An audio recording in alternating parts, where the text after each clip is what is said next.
Werribee's Player of the Week is brought to you by The Gordon, helping people gain real skills for real jobs for over 125 years.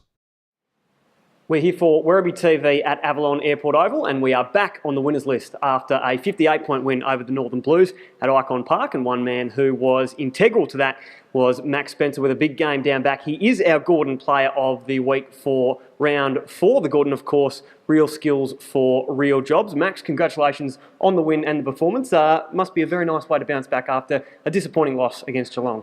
Yeah, it was. Obviously, the week before was pretty disappointing against Geelong to nearly come away with a win. But in saying that, we had a good last quarter, and I think that carried on to Saturday, and I think we put 4 good quarters together, which was pleasing.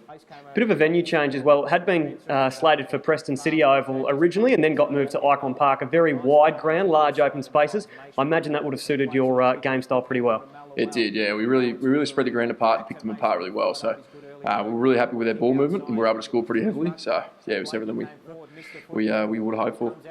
Now let's talk about your performance, which is why we're here, of course. Approaching 20 disposals and 10 marks down back, a really big game in defence from you. After a solid start to the season over the first couple of weeks, it feels like the last 2 games in particular, you've really taken a lead role in that defensive setup. Have you felt like anything's changed for you? Nothing's changed that I can put my finger on, really, not specifically. But I don't know, I just sort of thought the first rounds I was pretty good defensively, and I just thought to get back to basics, to adjust to the level a little bit. And as you said, I'm sort of finding my way now with a couple of good performances back to back. So hopefully I can continue that for the majority of the year and have a pretty consistent end of the season.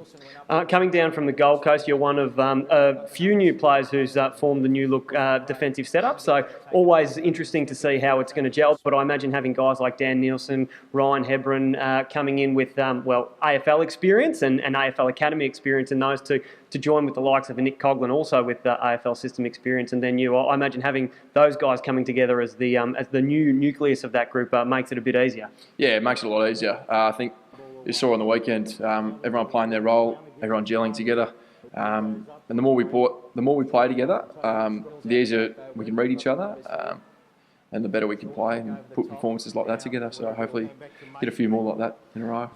3-1 now, really good start to the season, and a bit of a chance to freshen up over the bye weekend. What does that look like for you? Do you get away from footy completely, or do you absorb yourself in the AFL action? Sort of hard to stay away from footy being down here. So yeah, I won't try too hard to stay away from footy, but I'll just do things that do a couple of things that you can't really do when you're playing on a Saturday. So what that is, I'm not too sure, but we'll wait and see. And then back the week after against Port Melbourne, no doubt looking forward to the opportunity to test yourself against a standalone side, a fellow standalone side that's really been a bit of a benchmark in that regard over the past few seasons. Yeah, it's always good to come up against challenging opposition. It's the way you learn the quickest, and yeah, we look forward to coming up against anyone on any given week because we think our best football is good enough, and looking forward to next Saturday. Max, well done on the result on the weekend and on your performance in particular. Enjoy the week off, and we look forward to seeing you in action against the Borough in a couple of weeks. No worries, thanks Mitch. This has been the Gordon Player of the Week, the Gordon Real Skills for Real Jobs.